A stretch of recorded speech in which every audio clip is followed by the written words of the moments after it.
Bom, senhores, boa tarde. Vamos estar iniciando aí nosso webinar. Hoje vamos falar de um tema novo porque saiu a norma 27005 de gestão de riscos de tecnologia da informação, cibernética e privacidade, este ano, em 30 de maio de 2023. E nesta norma, no anexo A dela, ela fala sobre o estado final desejado. Quer dizer, o estado final desejado, ele vem lá de trás da área militar, da área de combate, que é o que o comandante, tá certo, quando vai realizar a sua operação militar, qual é a intenção que ele possui após realizar uma série de análises. E a norma, a partir de agora, ela sugere, tá certo, de maneira enfática, que nós tenhamos este quesito, este critério, tá certo, na probabilidade, porque isso influencia tremendamente, tá certo? O fato do cenário de risco de ataque ou do risco cibernético ser ou não materializado. Então, é isso que a gente vai discutir um pouco, falar um pouquinho sobre isso, vou dizer quais são os macetes que a norma traz. A gente já aplicava um pouco esse conceito, não tão direto, não tão objetivo como isso, e é um ponto importantíssimo também. Eu não sabia de maneira tão clara que o Brasil ele é uma das maiores bases de ofensores cibernéticos do mundo, ou seja, nós também atacamos e atacamos muito.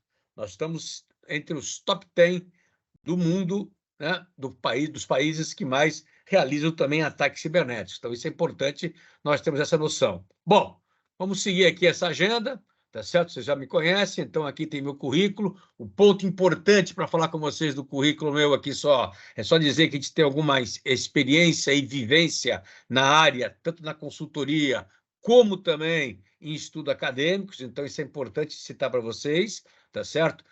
Eu acabei de lançar meu e-book aí sobre gestão de risco cibernético, ele está sendo revisado já em função do que a norma sugere que a gente possua oficialmente. Antes eu colocava a questão do hacker, o perfil do hacker, que eu sempre falei nisso, mas eu colocava muito no ambiente externo. Agora vai estar embutido com um critério único que eu coloquei. Esse é o currículo meu, depois vocês olham com calma.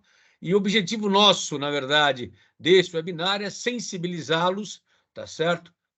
De forma direta, tanto, né, a parte de TI como de TO, ou OIT, como gostam de chamar, ou seja, a parte corporativa e a parte operacional, né, em indústrias ou infraestruturas críticas, de ter um estudo contínuo, né, do estado final desejado, que é a intenção do hacker. Não é só inteligência de ameaça. Por quê? Porque a inteligência de ameaça, ela faz, a gente busca, porque é importante ter também, a gente pega as publicações, né, que são realizadas, tá certo? E obrigatoriamente a gente estuda o modus operandi. Mas isso é uma visão projetiva. Então, é isso que eu tenho que pensar. É uma visão projetiva, nós temos que estar olhando mais para frente, enxergando um pouco mais para frente, porque é isso que ele faz. Por esta razão que, nas pesquisas americanas, na Harvard, inclusive, que já saiu essa pesquisa há algum tempo atrás, ela bate e faz a seguinte pergunta: por que os investimentos de TI em cibersegurança, ou os investimentos em cibersegurança, continuam crescendo e os ataques também continuam crescendo? Então, o questionamento dos pesquisadores, que são também consultores na área de cyber, é que nós atuamos de maneira diversificada e míope, né? Porque colocamos todo o peso em cima da tecnologia e não em cima do negócio. Essa é a visão que eles chegaram, isso foi publicado há 3 anos atrás na Harvard Business Review, isso é importante a gente ler, porque muda um pouco o conceito, onde ele bate também que todos os donos de processo são também donos do risco cibernético, o que é, na verdade, uma quebra de paradigma, uma inversão que ocorre, principalmente aqui no Brasil, onde a TI, tá certo, fica sendo responsável, né, por estar gerindo, né, os riscos cibernéticos da empresa. Então, na visão deles, dos pesquisadores, que foi feita uma pesquisa em cima disso, essa é uma visão um pouco tanto quanto míope. E aí vem esse ponto importante de você verificar e checar a intenção do hacker, mas de maneira continuada, né? Isso é um ponto fundamental que nós não fazemos. E não vi até agora, a gente está sendo o primeiro, né, pioneiro em estar colocando esse critério da probabilidade para poder ser estudado como um ponto de alavancagem para saber qual é a chance do cenário de ataque ser materializado ou não. Ok? Então, vamos lá. Bom, vamos começar, como sempre, eu começo com o meu slide, que eu adoro, onde eu falo que a gestão de uma empresa, né, nós como gestores, eu sou consultor, mas eu sou também aqui gestor, a gente presta serviço para as empresas, eu não posso chegar, bater na porta e falar para o meu cliente o que aconteceu. Não dá. Eu tenho que falar o que poderá vir a acontecer, né? Quais são as chances, as condições, né, das suas exposições serem materializadas. Então, eu tenho que estar olhando para frente, sempre.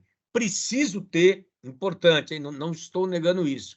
Precisamos ter, sim, o histórico, a frequência, precisamos ter, sim, obviamente, os estudos constantes e contínuos, né, da inteligência de ameaça, importantíssimo isso, tá certo? Mas não podemos ficar só nisso. Então, isso que é fundamental. Então, a nossa função, principalmente na área cibernética hoje, é antecipar, antecipação. Então, eu tenho que estar pensando na antecipação para a empresa poder se adaptar. Se eu sou da área de TO, por exemplo, eu não posso simplesmente parar um ataque retirando da tomada, né, o sistema, a máquina em si. Eu não tenho condições de fazer isso, porque a área não suporta, tá certo? Eu não posso desligar um forno, né, de uma hora para outra, arrebenta com o forno inteiro. Então, não adianta, eu preciso antecipar o problema. E aí exige que eu tenha o quê? Cenários prospectivos, ou seja, uma prospectiva, hipóteses, preciso trabalhar com hipóteses, a área de riscos não trabalha com hipóteses, é um ponto fundamental, integrado, obviamente, com riscos corporativos. Então, quando a gente fala em cenários, senhores, eu falo que cenários, né, prospectivos, eles são o quê? Eles são uma integração dos vários riscos que a empresa possui. Isso é um ponto fundamental. Então, eu preciso pensar nisso, tenho que criar esses cenários, preciso criar esses cenários de forma integrada com os meus riscos e não simplesmente colocar que eu vou ter um ataque de ransomware, porque, na verdade, eu não tenho um ataque só de ransomware. Eu tenho o quê? Vários riscos, na verdade, integrados. Para ele poder me atacar com ransomware, ele entrou no meu sistema. Como é que ele entrou no meu sistema? Como é que ele ficou na minha rede? Então, ele fez uma série, né, de avanços, né, de progressão dentro do meu sistema de segurança sem eu perceber. E, de repente, eu fui surpreendido. Essa é a realidade nossa nua e crua, tá certo? A nível mundial, acontece o quê? Os ataques crescem cada vez mais. No Brasil, aí, né, segundo pesquisas, segundo os artigos aí, 73% dos ataques cibernéticos de ransomware, né, são bem-sucedidos, número muito alto, altíssimo, né? O pessoal da área de segurança da informação, os CISOs, né, enxergam que as empresas não possuem resiliência cibernética, ou seja, não aguentam a pancada caso ataques venham a ser materializados, ataques que eu falo, ataques massivos, né? Ataques com um grau de sucesso, não suportam, e que eles acham também que as medidas usuais de segurança são hoje ineficazes, tá certo? E isso tem muito a ver com isso. Por quê? Porque, na verdade, quem conhece aí o NIST, aquele questionário do NIST, e ele tem lá o identificar, ele tem, na verdade, o proteger, o detectar, o responder e o recuperar, aquilo é um processo lógico integrado. Se eu não consigo, né? Se eu estiver fraco na identificação, tá certo? Eu não posso ter uma proteção forte. Por quê? Porque eu não sei nem o que eu estou identificando. Eu não sei nem o que eu vou detectar. Então, é lógico, né? Se eu não faço a identificação, não tenho processo, né, de gestão de riscos, não faço avaliação das vulnerabilidades, não tenho um inventário de ativos meus colocados, eu vou proteger o quê? Vou colocar na superfície inteira? Então, esta é a visão que nós temos que ter. Então, esse contexto aqui é importante. Por que ele é importante? Por quê? Nós continuamos investindo fortemente em tecnologias, né? Todos os artigos que saem, eu leio bastante isso daqui, batem muito nisso, quer dizer, o pessoal agora do hacker usa IA. Os ataques continuam sendo usuais, mais de 80% continuam entrando pelo phishing, phishing com IA ou sem IA, ou seja, o fator humano continua despreparado, ponto. Isso é uma realidade, isso é fato, não é conjectura, então nós temos que estar atento com isso, tá certo? Então a gente está errando em algum ponto. Então isso que é importante nós entendermos o processo, ok? Muito bom. A norma nossa, né? A ABNT-NBR-ISIEC 27005, que mudou, inclusive, de nome, ela ampliou o leque dela, saiu da segurança da informação, integrou com a segurança cibernética e com a proteção à privacidade. E aí tem as orientações para se fazer a gestão de riscos da segurança da informação. Então, a segurança da informação hoje, senhores, ele tem hoje um amplo escopo, engloba cibernética e proteção à privacidade. Então, isso é importante também, essa mudança clara. Então, a família 27.000 mudou especificamente, segurança cibernética está aqui embutido, está aqui dentro, e é importante esse entendimento. Saiu agora, dia 30 de maio de 2023, novíssima, né? Muito bem. Ela fala, na verdade, um ponto fundamental. Ela dá insumos, tá certo? Ela dá insumos para a TI, para a cibernética, para a privacidade, em termos de riscos, tá certo? Então, ela fala que um dos insumos que temos que ter, em termos de nós estarmos avaliando o risco como componente do risco, tá certo? Obrigatoriamente, eu tenho que olhar o passado. E é verdade. Então, aquilo que eu falei eu preciso olhar o passado obrigatoriamente. O passado é o quê? É eu entender a frequência de ocorrências dos problemas que o mercado possui, que eu venho sofrendo, e levantar linhas de tendências. Quer dizer, levantar qual é a linha de tendência, o modus operandi, tá certo? E o passado, ele não muda em eu colocar mais ou menos segurança em relação à inerência do risco, porque é puramente projetivo, tá certo? Então, nesse framework que ela usa, o da 31.000 praticamente, eu tenho que relatar e tenho que bater em cima de uma visão, nesse caso aqui, projetiva, mas ela fala, preciso olhar o passado e tenho que olhar obrigatoriamente, na verdade, o futuro. Então, isso é um ponto fundamental, tá certo? Então, ela fala que o futuro é feito de quê? Das novas ameaças que eu venho a surgir, das minhas atuais vulnerabilidades, das consequências que eu venho a ter e dos cenários de risco. Então, ela fala aqui em cenários de risco.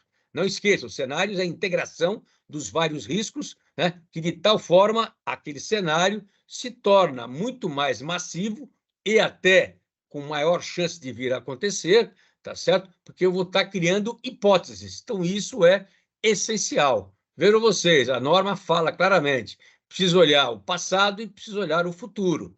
Isso é uma mudança, senhores, do meu ponto de vista, de paradigma. Por quê? Porque ele está dizendo para a gente que eu tenho que ter, no mínimo, 2 componentes para poder estar olhando de maneira clara o quê? A chance do evento vir a acontecer.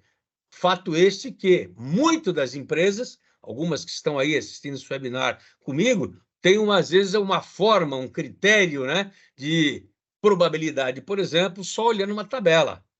Tá certo? Só olhando uma tabela, isso está errado. Aqui já fala que a questão já está torta por si só. Então, nós temos que estar olhando e verificando. Quando a gente fala em futuro, eu estou falando em prospectiva. Eu estou falando em baseadas em fatos. Então, a hipótese tem que estar alicerçada em fatos. Posso viajar, mas tem que estar alicerçada em algo real. Ou seja, preciso casar vulnerabilidade, preciso casar cenários de riscos, tá certo? E preciso casar o que eu tenho de segurança / controle. Então, essa é a tríade que eu tenho que estar trabalhando para eu poder estar enxergando claramente o processo do risco cibernético de TI e da privacidade. Importante essa visão.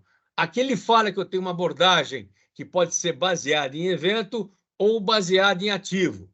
Eu, brasileiro, uso a abordagem baseada em ativos, tá certo? Eu preciso proteger, são os meus ativos.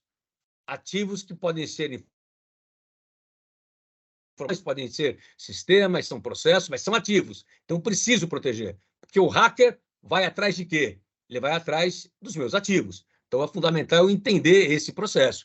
É fundamental eu entender o estado final desejado dele, que é a intenção do hacker, após ele fazer os estudos necessários para realizar o ataque. Ou seja, o que ele quer? Qual é a intenção dele após ele fazer os estudos? Ele quer criptografar? Ele quer sequestrar? Ele quer impedir que minha linha de produção funcione? Ele quer que eu faça na mão? Ele me obriga a querer pagar e etc. O que ele quer? Tá certo? E eu, gestor, tenho que fazer o inverso. Então, eu preciso saber o quê? Quais serão as consequências do estado final desejado dele, consequências para a empresa. Então, eu preciso fazer uma prospectiva do que poderá vir a acontecer. Aí eu tenho que medir a minha resiliência, tá certo? E a chance de vir a acontecer. Frente a quê? Aí que vem a questão. Então, eu tenho que olhar a intenção que ele possui, após ele hacker, fazer uma análise do contexto como um todo, tá certo? Saber se, com os mecanismos que eu tenho, com as ferramentas que eu tenho, com os processos que eu tenho, eu vou conseguir ou não detê-lo, ou fazer com que ele, né, não faça um ataque com o sucesso que ele está esperando, que aí vem o meu nível de risco. Então, é fundamental eu entender claramente o estado final desejado e aquilo que eu tenho que proteger, os ativos primários e os ativos que são transversais e que dão suporte, na verdade, aos ativos primários, tá certo? Se eu não tiver este entendimento, senhores, eu fico a pé. Eu fico colocando sistema penduricalho em várias áreas, em vários pontos da superfície que não são considerados nevrálgicos, não são considerados, né, estratégicos. Né? Um dia desse estava com um cliente nosso, ele não tinha processos estruturados, digamos assim, na área de risco, na área de ativo, vulnerabilidade, mas tinha um batalhão de sistemas espalhados pela rede inteira, certo? Esse batalhão de sistemas, garanto eu a vocês, são ineficazes, ineficientes. Por quê? Eu não sei se eles estão na posição certa. Eu não sei se a aplicação deles são boas, são eficazes. Então, esse é o ponto fundamental que eu tenho que estar entendendo. Então, o gestor tem que ter essa visão clara, né, do estado final, quer dizer, da intenção do hacker, versus o quê?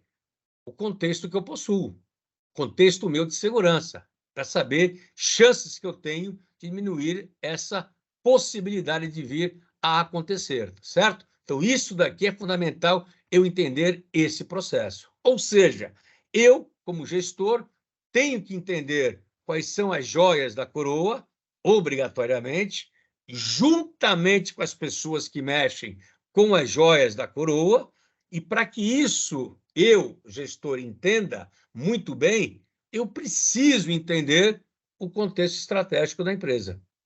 Então, não tem como o gestor de TI, TO, né, de cibernética ou privacidade, ele não ter uma visão estratégica da empresa, ele não conhecer o plano estratégico da empresa, ele não discutir, né, com os gestores o plano estratégico, os objetivos estratégicos. Senão, eu vou enxugar gelo. Então, eu tenho que começar por aí. Eu preciso começar a entender a tríade aqui: processo, informação e sistema, ou equipamentos que são críticos na minha operação. E as pessoas que mexem, né, com ele, as pessoas que manipulam isso daqui. Condição sine qua non. A norma hoje está falando claramente. Ou seja, eu tenho que saber o que é atrativo, não para mim, para o hacker. Para o hacker. Então, eu preciso pensar como ele, que é o mesmo pensamento sistêmico que eu falo, que é uma coisa, é um processo lógico, né? Em relação à fraude, em relação à security, é a mesma coisa. Eu tenho que ter esse pensamento, porque eu tenho que saber o que eu tenho que proteger. Aonde que eu vou colocar a minha proteção, aonde que eu coloco a minha segurança, aonde eu coloco a chave no portão, aonde, em qual ponto, em qual lugar que ele é estratégico. Se eu não fizer isso, eu fico atrás, eu fico a pé. Então, esse é fundamental ter esse entendimento. E, para isso, senhores, eu tenho que fazer algumas perguntas que os executivos, tanto de o C-Level e da alta gestão, têm que fazer para não ter o risco cibernético. Tá certo? Então, vamos lá. Primeira pergunta. Eu sou alvo de ataque cibernético? Sim ou não? Se sou, qual é o motivo de eu ser atrativo? Qual o motivo real? Por que que eu sou alvo? O que que eu tenho de mais-valia aqui que ele quer algo de mim? Porque se ele não levar vantagem, vai querer você. Isso é óbvio. Então, eu preciso saber disso daqui claramente, tá certo? Quais são esses atrativos? Quais são os ativos que são? Tá certo? Então, isso é importante vocês entenderem a posição. Então, o posicionamento do que é atrativo, né, e aonde que eles se encontram, primordial eu saber e ter essa informação. Qual é o nível da minha maturidade? Então, eu preciso saber aonde que eu me encontro, em termos de maturidade e em termos de criticidade. Maturidade, eu cumpro o requisito. Criticidade, eu tenho um nível de exposição menor, em função dos meus sistemas de controle e sistemas de segurança. Então, tem que saber isso daqui. Eu tenho que saber responder na ponta da língua, tá certo? Eu sei qual é a intenção do hacker, então eu sei qual é o ativo, sei qual é, na verdade, a minha fragilidade ou as minhas fragilidades, vulnerabilidades, mas eu sei a intenção dele. Ele quer só entrar, ele quer sequestrar, ele vai criptografar, ele vai travar para eu não poder trabalhar. Qual é a intenção dele? Então, eu preciso saber. Quando eu falo que eu preciso saber, eu vou criar o quê? Hipótese. Tendo em vista o quê? O perfil dele, tendo em vista o modus operandi. Aí eu vou usar as informações da inteligência de ameaça de uma maneira muito mais criativa e muito mais lógica. Essa é a grande sacada que eu tenho que fazer, tá certo? Qual a motivação dele? É grana? É vingador? É patológico? Qual é a motivação que ele possa vir a ter? Contra a minha empresa, contra a minha pessoa, tá certo? E qual é a capacidade dele? Preciso levantar isso daí. Então, senhores, eu tenho que criar, né? Eu tenho que ter formas de estar pilotando. Isso daqui, senhores, na verdade, é um processo de inteligência que a área tem que possuir. A área de risco cibernética tem que possuir. E é um processo contínuo, porque muda constantemente. Então, não pode ser algo morto, algo que não seja vivo. Coloco numa gaveta, vou olhar a cada trimestre. Não, olho todo santo dia, porque todo santo dia eu tenho ataque cibernético no mundo, todo santo dia são de formas diferentes. E eu preciso estar acompanhando isso. Eu preciso estar up to date. Up to date. Se eu não tiver up to date, eu estou para trás. Se eu ficar um mês de férias e não ler nada, quando eu chegar, eu tenho que ler, né, durante N dias seguidos o que ficou para trás, para tentar ficar em dia. Senão, perdi já a informação. Então, nós da área, né, de segurança cibernética, segurança de TI, TO, nós temos que estar up to date, não tem como não estar. Preciso ler constantemente. Então, isso é um ponto primordial. A norma, ela fala o quê? Então, ela inseriu insumos para a avaliação de riscos. Então, vejam vocês, ela inseriu um insumo lá atrás dos componentes do risco, o passado e o presente, colocou dois pontos importantes. Precisa olhar, né, o que acontece, o que aconteceu no passado e o que poderá acontecer daqui para frente, presente barra futuro. E na avaliação de risco, ela coloca claramente, isso aqui do anexo A, da norma, ela coloca claramente no A2.3 a fonte de risco e estado final desejado. Que o estado final desejado é um termo de guerra, é um termo, né, dos militares, tá certo? Então eu tenho que entender o quê? A motivação dele, do hacker, e a capacidade de agir. Isso que é um ponto importante. Então eu preciso entender. tá certo? Não tem como eu escapar disso daqui. Então, quando a gente fala em qual é o perfil que ele tem, ou qual é a fonte de risco, ele é um vingador, ele é um patológico, ele é um ideológico, ele possui ferramentas especializadas, vem do crime organizado, é um terrorista. Então, é alguns dos perfis que eu tenho que estar sabendo. Então, o gestor hoje dos processos tem que saber os perfis que existem hoje de hackers no mundo e no Brasil, principalmente o Brasil, que é um dos top 10 do mundo que fazem e realizam ataques cibernéticos. Então, nós estamos evoluindo também nisso, de maneira clara e direta. É fundamental isso daqui. E começa por aqui.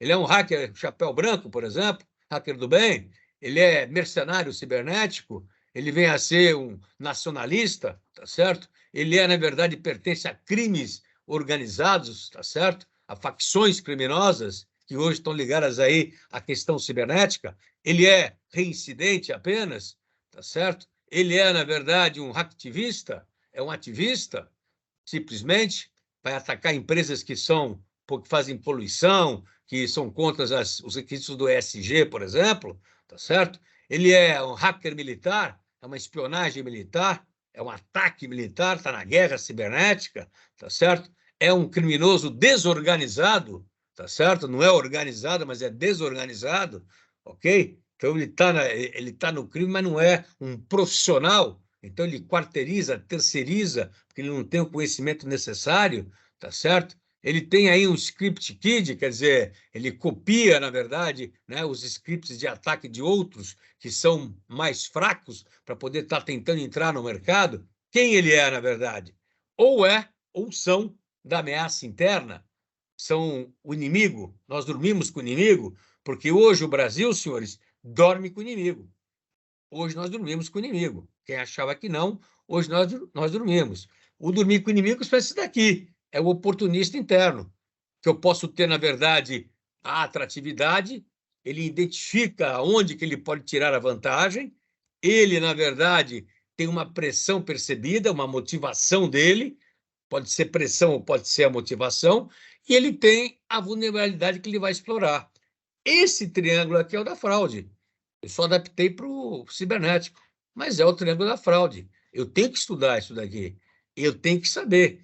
Da mesma forma que o oportunista, pressionado ou motivado pela grana que está precisando, que eu sempre brinco, sexo, droga e rock and roll, tá certo? Tá? Então, essa que é a realidade. Eu estou motivado ou estou pressionado por isso, tá claro? Eu posso praticar uma venda de informação, posso praticar uma fuga de informação, preciso estar atento e saber como que anda. Como da mesma forma, o predador interno, que é um profissional, que esse vai buscar atratividade, ele vai correr atrás da atratividade, vai correr atrás daquilo que é mais importante, que ele conhece a empresa, tem a inteligência necessária para isso, tem uma capacidade de estar gerindo, né, todos os conflitos e gerindo tecnicamente a forma de roubar a informação, tá, ou de vender a informação, tem uma motivação latente, tá certo? Sabe explorar a vulnerabilidade e ele tem uma aposta que ele não vai ser pego. Isso é um predador interno, tá certo? Preciso entender isso daqui. Então, eu, gestor, antes de mais nada, preciso saber qual é a fonte da minha, né, ameaça, a fonte da minha origem que eu posso vir a ter. É externa ou interna? Preciso identificar isso daí. Preciso saber isso daí. Tá certo? Não tem como a gente escapar. Ou pode ser os dois. Depende de como que a empresa trabalha, como que ela é, o que que ela vende, o que que ela faz, o tipo de negócio que faz. Então, eu preciso ter esta noção clara. Preciso entender profundamente esse diagrama. Isso a gente fazia já antes da norma sair, certo? A norma saiu agora, ela está sendo mais enfática em relação a isso, vou mostrar um pouquinho mais na frente. Mas eu tenho que ter um diagrama que vai me dizer o quê? Número 1, o que é de atrativo para a empresa. Número 2, o hacker. Quais são as vantagens dele ter dele conseguir aquilo que é atrativo, que ele, na visão dele, vejam só, não é a visão da empresa, não é a sua visão. Não esqueçam, importante daqui, os nossos filhos, que são aqui os nossos sistemas de segurança, nunca são feios, nunca erram. É isso que nós fazemos. Então, nós temos que virar o chapéu e ser um crítico contundente disso, obrigatoriamente. Eu preciso ter essa visão. Senão, eu vou sempre apanhar. Eu vou apanhar, não tem jeito. Vou me achar que eu sou superior, que eu coloquei o melhor sistema do mundo, eu coloquei a melhor arma, né, dissuasiva, e vou levar pancada. O exemplo disso aí não está só na cibernética, mas está aí no atentado de 11 de setembro de 2001, lá atrás, que Bin Laden, cabeça de trapo, né, que eram os árabes chamados de cabeça de trapo, conseguiu derrubar o sistema de segurança americano. Ponto. Por pura arrogância. Pura arrogância. Então, preciso pensar como hacker, tá certo? Preciso ter uma noção clara, e aí vem aquilo que eu falei do NIST. O NIST é super importante e super lógico, quando ele faz aquele questionário que poucas empresas, poucas pessoas fazem essa lógica, do identificar, do proteger, detectar, responder e recuperar. Se eu tiver só o recuperar e o responder, eu só estou diminuindo a pancada e que vou apanhar. Então, preciso ter, na verdade, respostas para aquilo, tá certo? Agora, se eu não sei identificar, eu não sei nem o que e como responder, senhores. Eu não sei quais são as ameaças, eu não sei quais são os cenários. Então, se eu não tenho um processo de construção de cenários de ataques cibernéticos, de levantamento das minhas fragilidades, como é que você diz para mim que você tem um bom plano de respostas a incidentes? Que você tem um bom plano de resposta, né, a desastres? Desculpe, não tem, não pode ter. É ilógico falar que tem. Essa sacada que nós temos que ter na nossa cabeça. Então, se o identificar meio estiver fraco, todo o restante vai ser fraco. Tanto é que no nosso caso, no caso da Brasiliana Interrisc hoje, o nosso questionário ele é por peso. Então, é uma média ponderada, não é mais aritmética. É por peso. Eu coloquei nota, do lado na pergunta identificar 3, ela pesa mais do que uma que tem o peso lá 2, ou tem o peso 1, obrigatoriamente. Aí fica equilibrado a maturidade com a criticidade. Senão eu posso ter uma maturidade boa e uma criticidade alta. E aí eu fico a pé. Então, tem que entender claramente isso daqui que está colocado. Preciso fazer prospectivas do ataque. Preciso fazer a prospectiva da lógica do hacker. Preciso entender se ele tem, aquele que pode me atacar, ou aquele que vai atacar, tendo em vista a minha atratividade, qual é a capacidade dele. Porque frente à capacidade dele versus o que eu tenho, é que eu vou estimar o quê? A probabilidade de sucesso ou não dele. É isso que eu tenho que fazer. Eu tenho que estimar a chance dele conseguir a intenção que ele colocou, que ele fixou, versus o que eu tenho de quê? De resistência de sistemas de segurança e de controles. Essa é a sacada que eu tenho que fazer.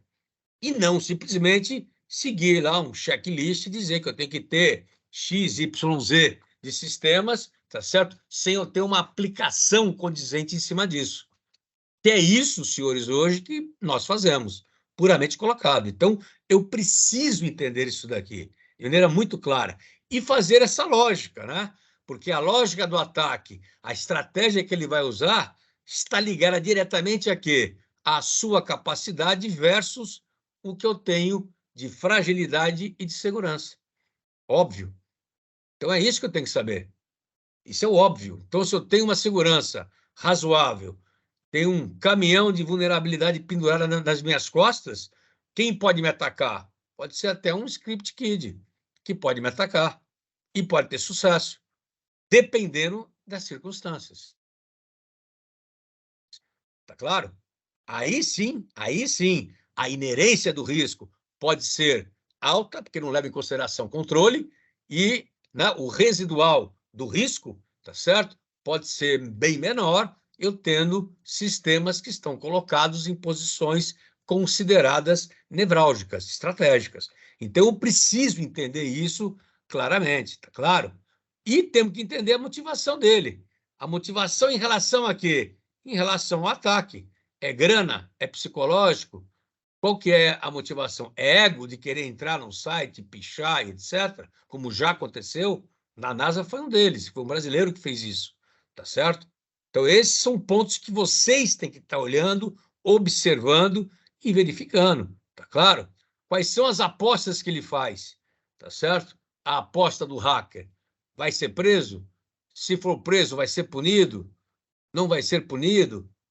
Qual a intenção de fato dele? Então, daí, a partir daí é que eu tenho condições de estar verificando a materialização do ataque cibernético. Essa é a grande sacada que eu tenho que fazer. Agora, isso daqui, a gente fazia isso e eu colocava isso no ambiente externo, porque vinha do ambiente externo. O que nós estamos fazendo seguindo a norma, né? Então, em primeiro lugar, eu preciso entender claramente que o estado final desejado é a chave de você fazer uma boa gestão de riscos. É a chave do gerenciamento de risco. Por quê? Porque eu estou fazendo uma prospectiva da intenção que ele quer ter. Intenção do hacker, tá certo? Então, é a intenção de que, depois dele estudar a empresa, depois dele conhecer a empresa. Então, a partir do momento que ele alcança uma compreensão do ambiente nosso operacional tecnológico, de TI, por exemplo, ele sabe quais são as joias da coroa e sabe o problema que ele vai enfrentar. Que problema que ele vai enfrentar? Como que eu vou tirar as joias da coroa da mão do brasiliano? De que forma que eu vou tirar? De que maneira que eu vou sequestrar? De que maneira que eu vou criptografar? Tá certo? Esse é o problema dele. Ele tem que visualizar a intenção dele. Então, ele sabe o que é importante, ele sabe a situação que eu tenho, ele vai ter a intenção dele, que é o estado final desejado. Tá certo? E aí ele tem que criar o quê? Alternativa para resolver o problema dele. Qual é o problema dele? Como conseguir a sua intenção. Se eu quero criptografar, roubar, sequestrar, paralisar e etc. Então, eu tenho que pensar nessas possibilidades. É claro que esta visualização, a visualização, né, do estado final desejado, é o mapa mental, é um processo mental que passa por ele. E nós temos que fazer isso, porque isso daí é a visão do hacker, tá certo? Ou seja, o efeito final desejado e como que ele vai fazer o ataque, né, vem a ser o quê? É a busca, né, como que ele faz fazer o ataque, a abordagem dele, com que meios que ele vai utilizar, qual é a estratégia que ele vai, né, utilizar. O ataque em si é o recurso que ele está usando integrado para atingir o quê? O estado final desejado. Então, a visão do hacker fornece o quê? Fornece a base para ele, hacker, operacionalizar a sua intenção. Tá certo? Então, o ataque cibernético, senhores, ele não acontece por acaso, ele não vem à toa, ele vem com uma intenção, que é o chamado efeito final desejado, a intenção dele. E é isso que nós temos que estar prospectando. É isso que nós temos que estar, na verdade, olhando e estudando fortemente. Essa é a grande sacada. Não adianta eu ter sistemas de proteção espalhados na superfície inteira se eu não sei qual é a intenção dele, se eu não sei como que ele pode fazer o ataque. Então, quando fazer, o que fazer e como fazer, vai ser de acordo com as minhas condições. E é isso que eu preciso simular. É isso que eu tenho que exercitar. É isso que a norma pede. Tá claro? O anexo A da norma fala isso daí claramente. Então, esse é o ponto fundamental do estado final desejado. Então, ele vai visualizar, vai imaginar, tá certo? A situação atual da empresa e vai imaginar o quê? Um conjunto do que ele quer. o desejo dele, a condição que ele quer, tá certo? Que representa o quê? O estado final. Como que ele vai atingir, na verdade, o objetivo dele do ataque cibernético. Tudo bem para vocês? Esse é o ponto fundamental que eu tenho que fazer. Então, ele completa essa visão dele com a abordagem operacional, que é o quê? O desenho na cabeça dele do ataque cibernético. E aí ele começa a fazer o quê? A fazer teste, a fazer penetração, jogar phishing, né? É isso que ele faz, tá certo? Para cumprir com a intenção dele. Então, essa é a grande sacada que nós temos que estar atentos a isso, tá certo? Se eu tiver as intenções do meu hacker. E isso hoje no Brasil, senhores, não tem empresa que tenha isso colocado de maneira formal. Não existe. Não vi até agora, tá certo? Temos que entender claramente, senhores, que o Brasil hoje é o garoto mau. Então, nós não somos mais os garotos bons. Nós não somos mais os gente boas. Nós somos ofensores. Está aí, ó. Não sei jeito. Nós somos os mais atacados e os que mais atacam. Então, nós temos hoje um time de hackers de primeira categoria aqui no Brasil, que vive atacando. Tá claro? É importante ter essa visão clara. Está aqui, ó. Ataca Banco Português, ataca site de Israel, ataca, né, o Banco da Argentina, faz o defenseman. Então já temos isso tudo. Isso já é realidade, né? As pesquisas internacionais, está aqui a referência, nós estamos nos top 10. Nós estamos ali, ó, 5%, 65% aí é o United States.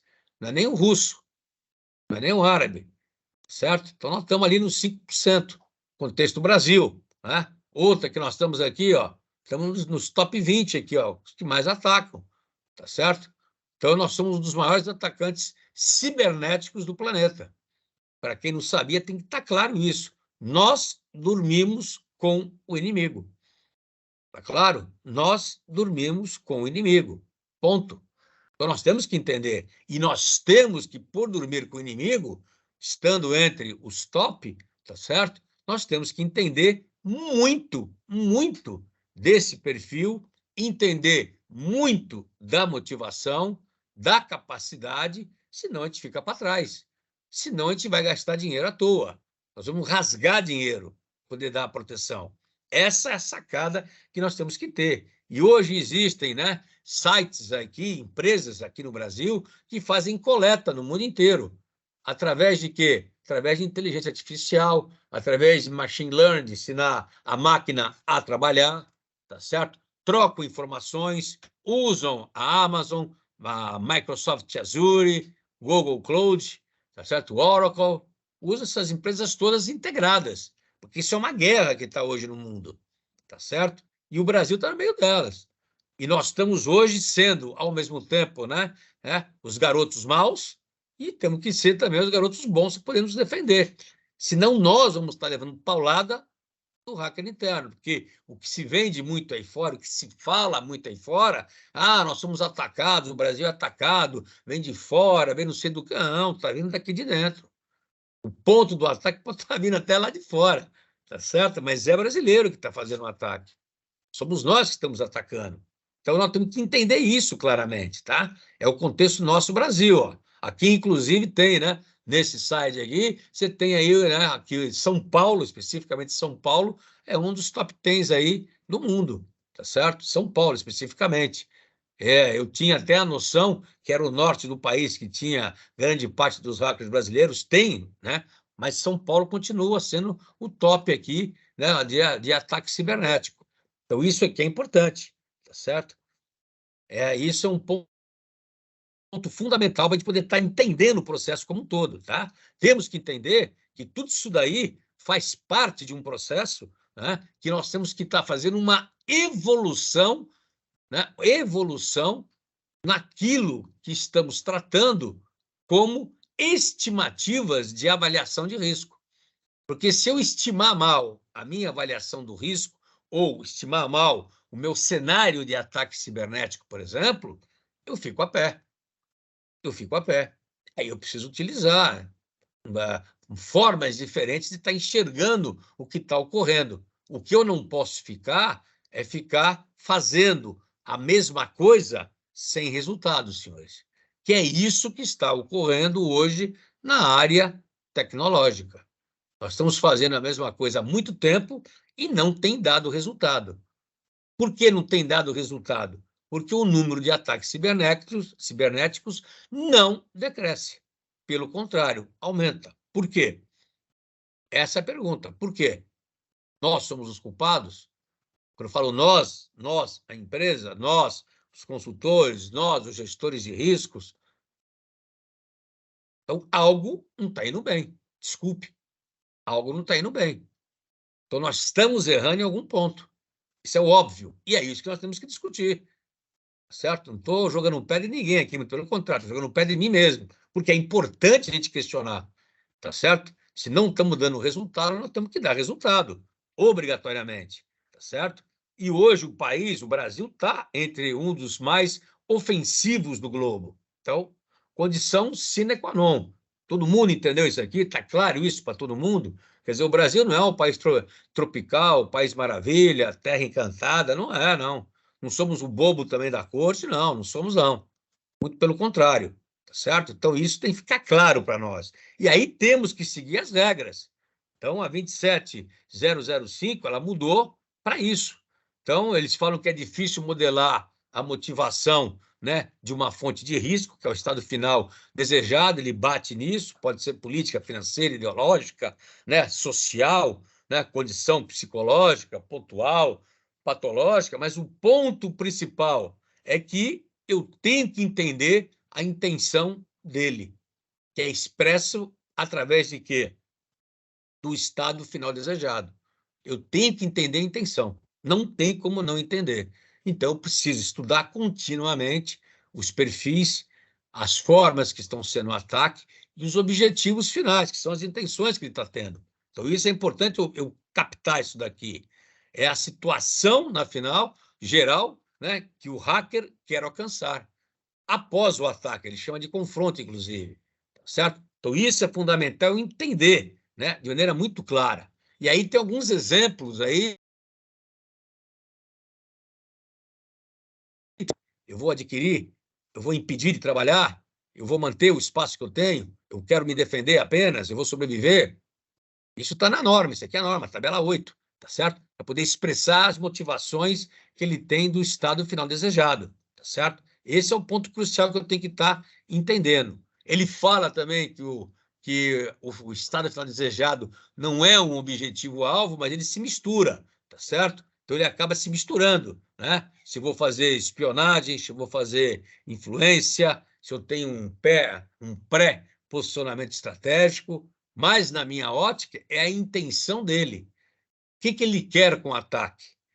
Qual o objetivo dele no ataque? A intenção dele, tá certo? Então, o estado final desejado é aquilo que ele visualiza após ele realizar o estudo de situação da empresa, tá certo? Olhando o ambiente operacional tecnológico, olhando as minhas fragilidades, olhando as minhas fortalezas e vendo como é que eu vou alcançar o meu estado final desejado.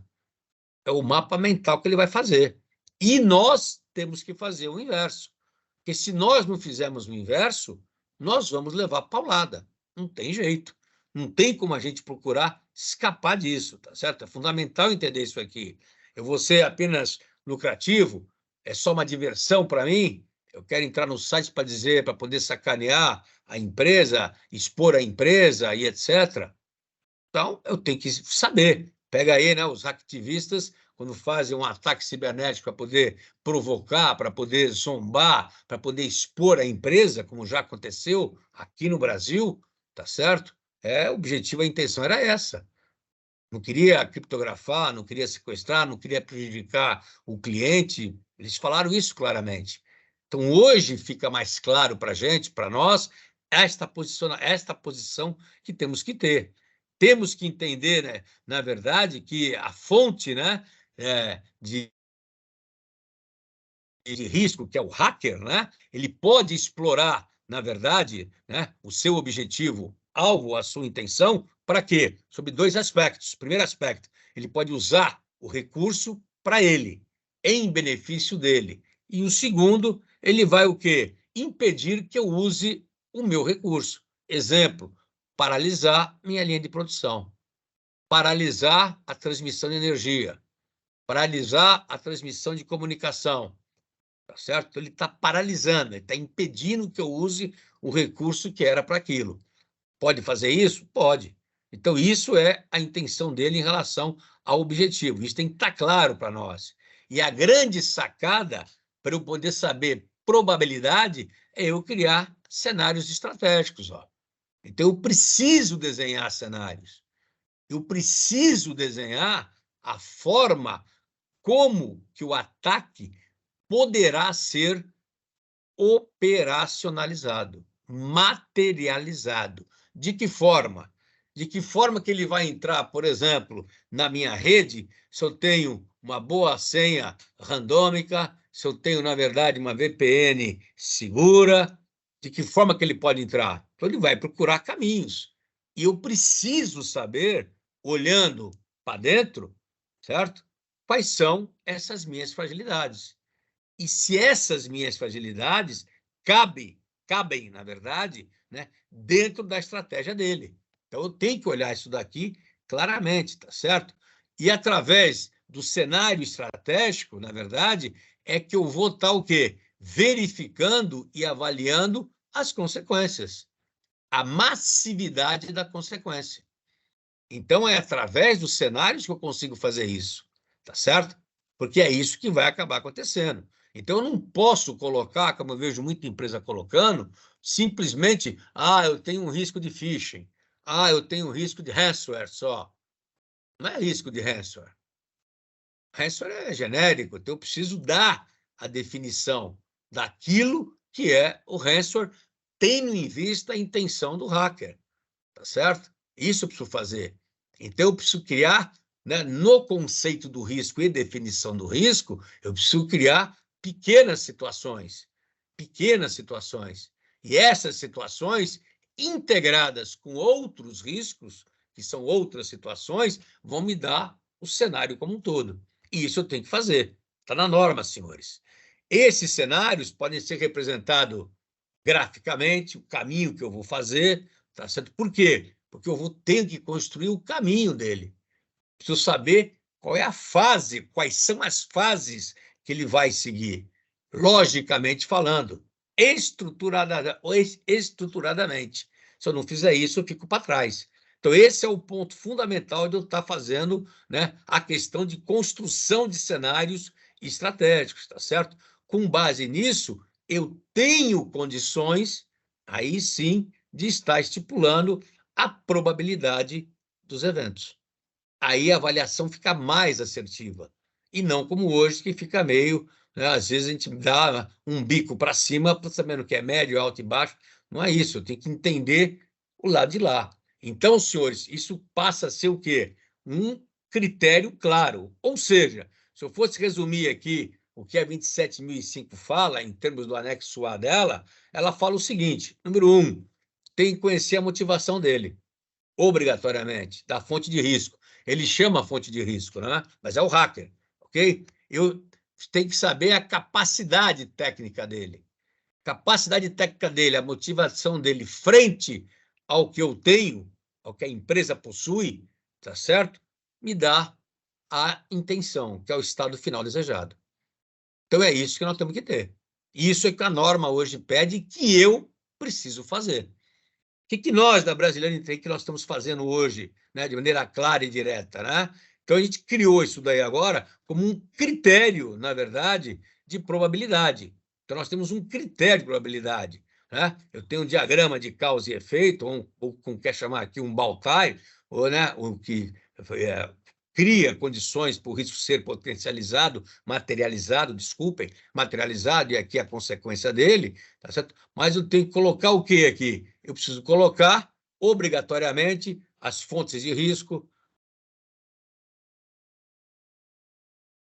vulnerabilidades presentes barra futuro, preciso entender o passado e tenho que entender o estado final desejado. O que isso significa para nós, então? Então, o que a Brasiliano anda fazendo hoje em relação a isso? Nós mudamos até no sistema há pouco tempo, tá certo?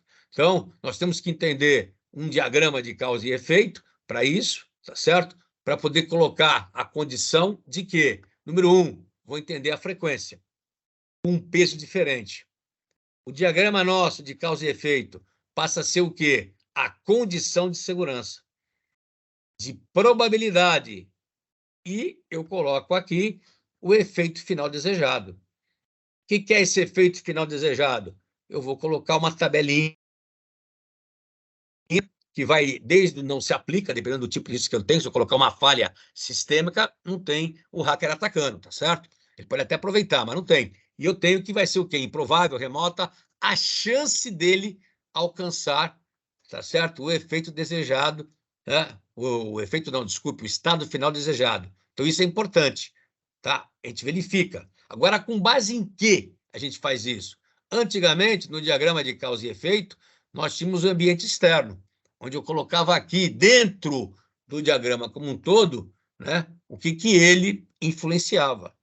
Agora não, ele virou um critério independente. Então, nós trabalhamos com 3 critérios e com uma média ponderada. Média ponderada. Eu posso usar frequência 3, posso usar o estado final desejado, peso 4 ou peso 5, e a segurança e controle 4 ou 5, depende de vocês, tá certo? Então, isso daqui hoje, para nós, é feito de forma independente, de tal forma que eu possa ter condições de quê? De ter uma nota semi-qualitativa do efeito final desejado, mas eu tenho que levantar e fazer estudo sobre a motivação dele e sobre a capacidade técnica dele. Preciso fazer isso daí. Preciso ter isso na mão estudado. Então, isso ajuda com a inteligência, né, da ameaça. Não é só ela, porque ela é projetiva, ela está, né, a gente tem o que está sendo publicado, o que está acontecendo, é importante saber, obviamente, mas eu tenho que pensar que isso muda constantemente. Essa é a grande sacada nossa, tá certo? Essa é a grande sacada. Então, hoje, nós, da Brasiliano, claro que isso, né, vai dar um pouco mais de complexidade? Não. Meu ponto de vista, vai dar, na realidade, um pouco mais de trabalho apenas, mas tem que ser feito. Esse trabalho de manter atualizado, né, o efeito, né, o estado final desejado, na verdade, tá certo? É uma questão de inteligência, de um processo de inteligência da área cibernética ou da área de riscos corporativos. Não tem jeito. Isso tem que ser feito continuamente, tá certo? Isso é fundamental. Para quê? Para eu ter meu mapa de riscos cibernéticos, então esse aqui é meu mapa de riscos cibernéticos, que estes riscos aqui, fazendo as interconexões, tá certo? Entre eles, eu crio cenários, tá certo? Então, isso aqui eu tenho um mapa depois no final de cenários. O ideal é você ter um mapa de criticidade de cenários de ataques cibernéticos. Esses cenários são frutos da interconexão entre os riscos cibernéticos.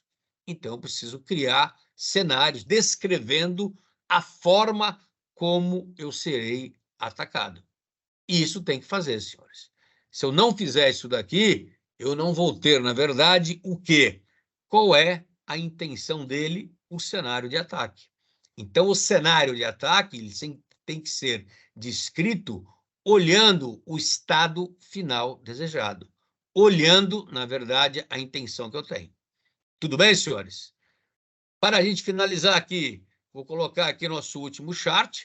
Então, qual é a dica que eu dou para vocês aqui, né? O meu aprendizado. Número 1, nunca aposte na sorte.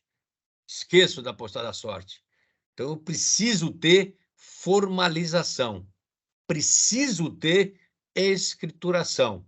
Podem chorar, podem arrepiar, tem gente que não gosta. Preciso ter isso formalizado, gente. E aí que o sistema ajuda. Então, número 1, preciso construir cenários de riscos, dos riscos cibernéticos. Então, aqui não vou fazer uma construção de cenários prospectivos. Não é isso. Vou pegar os riscos que eu tenho, que são fruto das minhas fontes de risco e das minhas ameaças, em termos de tecnologia, é assim que se fala, tá certo? Para eu saber a intensidade que eu tenho dos meus cenários, obrigatoriamente. Frente ao quê? Ao estado final desejado. Senhores, o estado final desejado, ele influencia muito a possibilidade do cenário vir a acontecer ou não, tá certo? Por isso que tem que ser estudado continuamente o estado final desejado, porque depende do quê? Da minha condição operacional tecnológica, que isso muda constantemente. Preciso ter protocolos de respostas, obrigatoriamente, pensando em como que eu posso frustrar esse estado final desejado, preciso frustrar a intenção dele, preciso colocar obstáculos na intenção dele, preciso complicar a vida dele, tá certo? Então, preciso saber o que eu tenho que fazer, obrigatoriamente, treinar o pessoal, treinar a minha equipe de resposta e a minha equipe estratégica, em termos de decisão. O que que eu faço? Então, tenho que fazer isso daqui. E como última dica, que eu acho primordial, é isso daqui. O protocolo que eu tenho nunca pode ser um trilho, é uma trilha. Porque eu vou, na verdade, olhar sempre qual é o meu objetivo. E qual é o meu objetivo em cima do protocolo? Frustrar o estado final desejado. Então, se na hora eu tenho que mudar uma ação, na hora eu tenho que mudar uma atitude, apertar um outro botão, eu vou fazer de maneira clara e direta. Caso contrário, eu fico para trás. Tudo bem, senhores? Alguma dúvida a mais em relação a isso? Então, o que eu quis mostrar para vocês de maneira clara e direta, tá certo? É o quê? É que a norma hoje, a 27005, ela é importante, ela é primordial a gente ler, entender, criar fóruns de debate, porque o estado final desejado, no meu ponto de vista, na minha experiência, é fundamental ter o entendimento para que possamos fornecer a segurança necessária. Se nós não entendermos claramente o processo, ficaremos para trás. Ok, senhores? Então, me coloco aí mais 5 minutinhos, aí eu passei aí 5 minutos do nosso tempo, tá? Para alguma pergunta que tenha, de forma clara e direta, tá aí os nossos contatos, tá certo? Antecipadamente já agradeço aí a plateia, né? A paciência de vocês, mas eu acho importante a gente trocar figurinha, acho importante a gente fazer mais fóruns desse tipo, e aí os fóruns que eu quero fazer no futuro é a gente trocar figurinha de fato, trocar a bola de fato, né? Quando eu falo trocar a bola, é a gente quer ter as opiniões colocadas, Beleza. porque se a gente não fizer isso, a gente não cresce, tá certo? A gente fica para trás. Tá bom, senhores? Beleza. Ok? Fala, Marcos. O Maurício havia perguntado aqui como garantir que não são crackers estrangeiros que utilizam nobs com endereços brasileiros para materializar os ataques. Isso o pessoal que faz esse monitoramento, aí eles trocam figurinha no mundo inteiro com inteligência artificial e com, na verdade, o aprendizado das máquinas, né? Das máquinas. Então, hoje isso está comprovadamente colocado, dizendo que são hackers brasileiros. Eles usam até, na verdade, os endereços de fora, mas partem daqui do Brasil. Então, se você sabe disso, tem tecnologia para você poder fazer esse tipo de rastreamento, tá certo? Esse é um ponto primordial. Então, essa tentativa nossa aí de falar, não, o pessoal está simulando, dizendo que os ataques de fato vêm de fora, né? Os IPs são de fora, mas a origem deles aqui vem de dentro. Você sabe que eles fazem toda a circularização dos IPs para poder não serem, né, identificados. Mas hoje você consegue, né, de maneira muito clara, saber de onde que eles partem, tá? Através do cruzamento que fazem com a força-tarefa que foi montada. Tudo bem? Ok, senhores. Senhores, agradeço aí a paciência de vocês, agradeço aí a plateia, né? Espero que nas próximas vezes a gente possa trocar mais figurinha. Leiam a 27005, é importante, muito importante, tá? Para a gente poder estar trocando figurinha, e essa troca da figurinha é essencial para a gente poder crescer. Senão, caso contrário, nós sempre seremos, na verdade, ou sempre estaremos, né, correndo atrás, né, do problema, que no nosso caso é o ataque cibernético, né? Nós temos que inverter essa ótica aí. E tem como inverter. Basta nós querermos e temos que entender o processo como um todo. Ok, senhores? Muito bom. Muito obrigado, senhores. Obrigado pela plateia. Forte abraço a todos. Muito obrigado.